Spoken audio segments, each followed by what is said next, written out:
Assalamualaikum warahmatullahi wabarakatuh. Perkenalkan, saya Rina Apriana Fidaus, NIM 190321110014 dari kelas EPPA, yang mana di sini saya akan menjelaskan tentang analisis produksi jagung di Madura menggunakan fungsi produksi Cobb Dawes dan aplikasi Frontier. Latar belakang. Jagung merupakan salah satu komoditas perspektif sebagai bahan baku kedua setelah padi. Hasil produksi jagung dapat memenuhi kebutuhan konsumsi jagung nasional. Wilayah Madura yang mayoritas lahan kering memiliki potensi untuk ditanami komoditas jagung. Jenis jagung yang ditanami di Madura yaitu jagung lokal dan hibrida. Namun, hasil produksi jagung lokal lebih rendah dibandingkan jagung hibrida.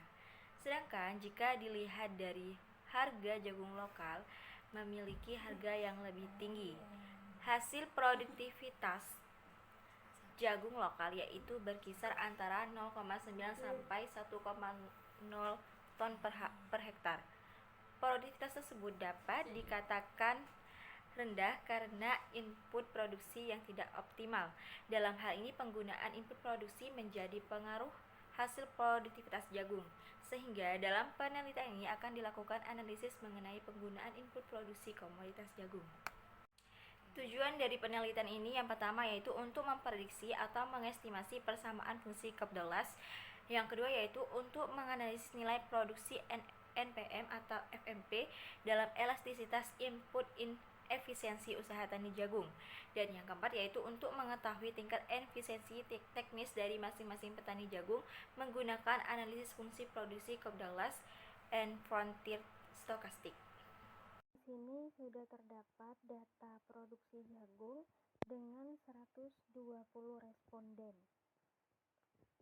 di mana pada data terdapat produksi jagung, kemudian input-input yang digunakan seperti benih, tenaga kerja, pupuk kandang, dan pupuk fosfat.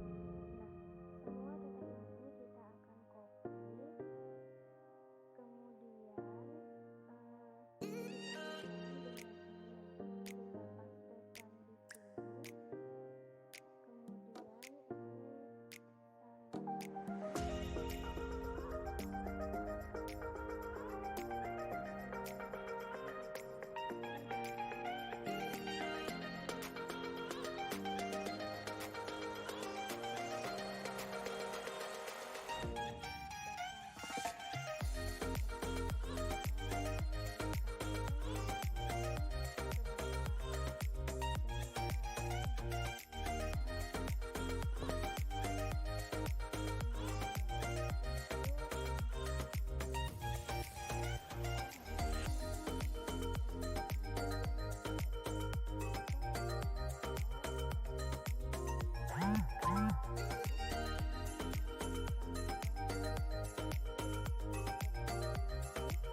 mengubah LEN, selanjutnya adalah kita klik sama dengan, kemudian mencari rumus LEN, kita klik di sini dan di enter, dan kita drag pada semua data ke kanan dan ke bawah untuk keseluruhan data sehingga akan berubah otomatis menjadi len.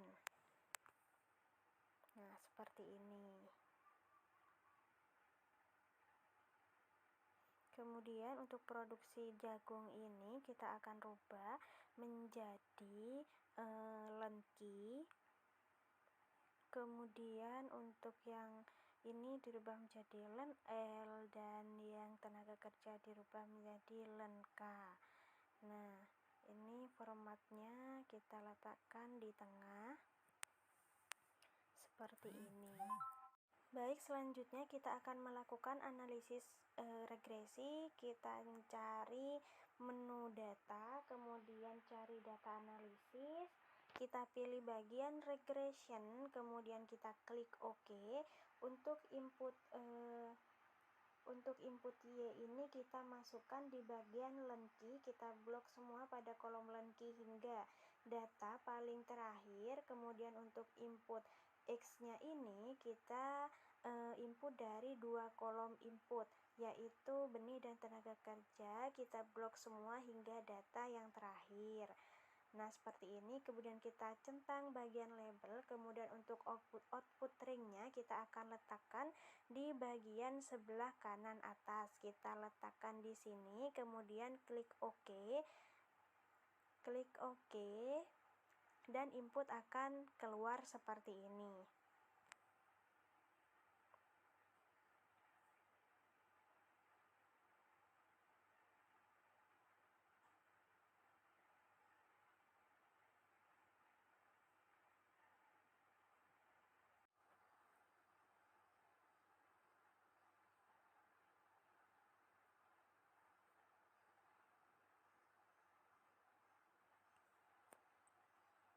Kemudian selanjutnya kita akan melakukan eksponensial pada data intercept.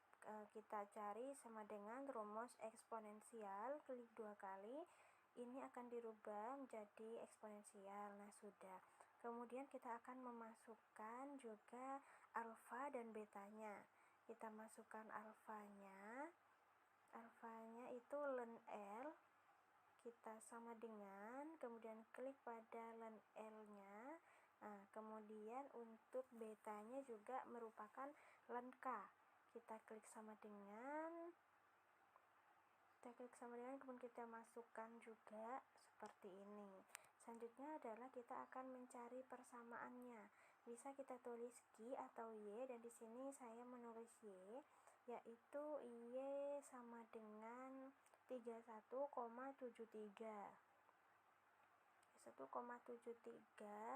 ditambah X1 pangkat alfa. Pangkat alfanya yaitu kita bulatkan saja 0,029, kemudian ditambah X2 yaitu betanya, pangkat beta, yaitu pangkat beta 0,337. Dan berikut merupakan persamaan yang terbentuk dari analisis fungsi Cobb-Douglas.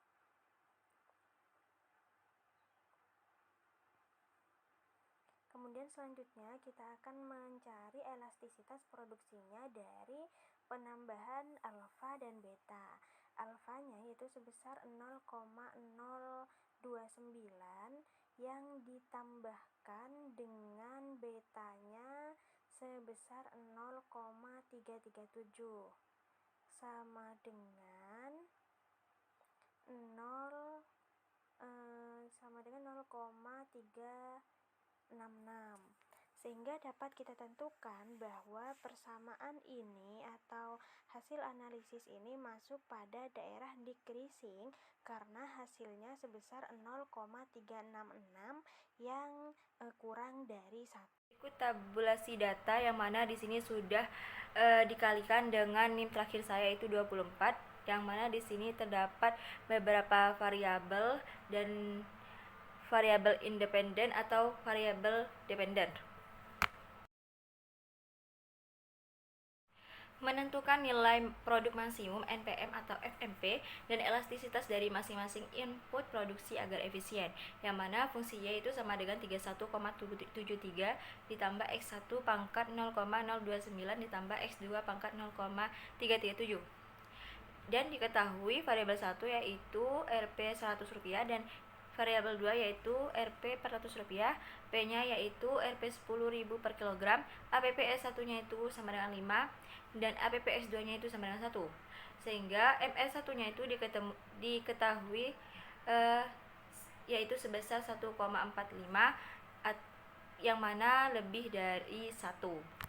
Sehingga secara ekonomis penggunaan faktor produksi benih belum efisien, di mana produksi penambahan input benih akan menghasilkan tambahan produksi yang proporsinya lebih besar, sehingga faktor produksi benih masih bisa ditambah.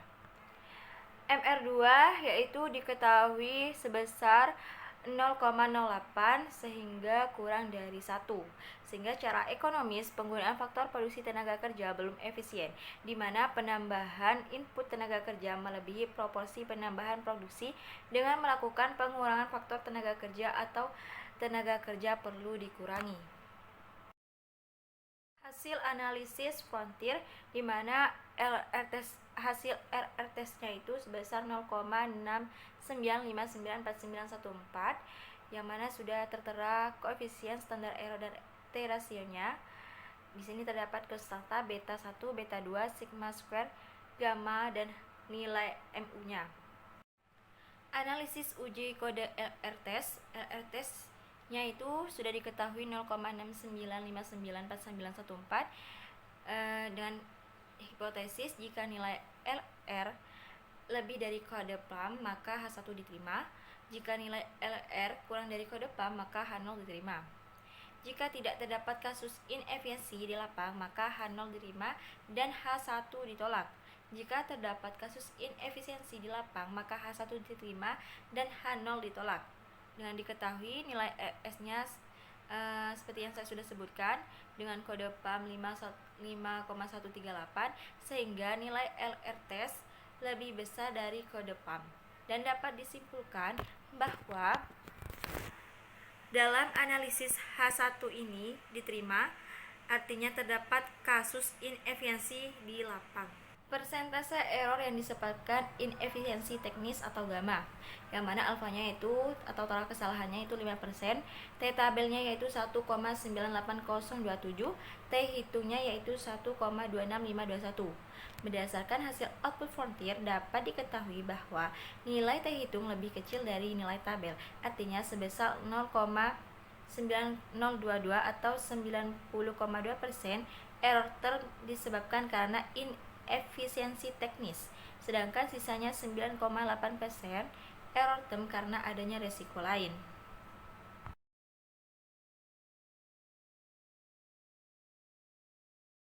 Uji pengaruh dari masing-masing variabel. Yang pertama yaitu variabel X1 yaitu benih dengan nilai T hitung 0,7251 kurang dari T tabel sebesar 1,980027, artinya tidak signifikan. Input benih dinaikkan sebesar 1%, maka output yang dihasilkan akan menurun. Sedangkan variabel kedua yaitu tenaga kerja dengan nilai T hitung sebesar 0,2866 lebih kecil daripada T tabel sebesar 1,98027. Artinya tidak signifikan jika input tenaga kerja dinaikkan sebesar 1%, maka yang dihasilkan juga akan menurun. Tingkat efisiensi teknis. Jika nilai efisiensi kurang dari 0,8 maka petani dapat dikatakan efisiensi secara teknis. Jika nilai efisiensi kurang dari 0,8 maka petani dapat dikatakan tidak efisiensi secara teknis. Diketahui secara keseluruhan nilai dari min efisiensi sebesar 0,033051118.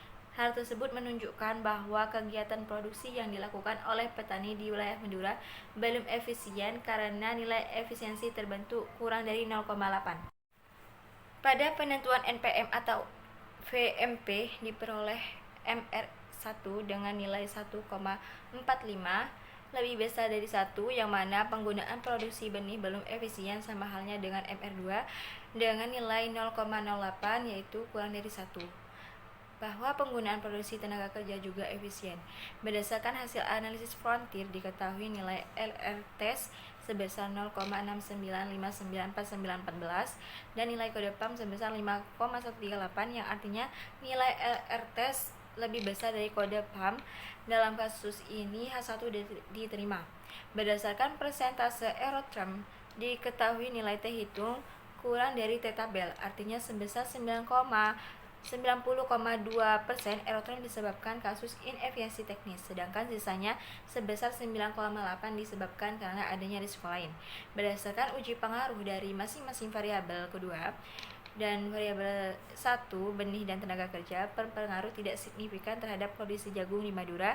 Hal ini dikarenakan nilai T hitung dari kedua variabel lebih kecil dari T tabel. Berdasarkan tingkat efisiensi teknis, nilai efisiensi sebesar 0,63305118 lebih kecil daripada 0,8, yang menunjukkan bahwa kegiatan produksi yang dilakukan oleh petani wilayah Madura belum efisien. Untuk saran dari analisis ini diharapkan bagi para petani untuk dapat lebih mengoptimalkan penggunaan input produksi, khususnya pada input benih dan tenaga kerja, agar kegiatan usaha tani jagung lebih efisien dan mendapatkan yang diperoleh petani lebih menguntungkan. Sekian penjelasan dari analisis produksi jagung di Madura. Kurang lebihnya saya mohon maaf. Wassalamualaikum warahmatullahi wabarakatuh.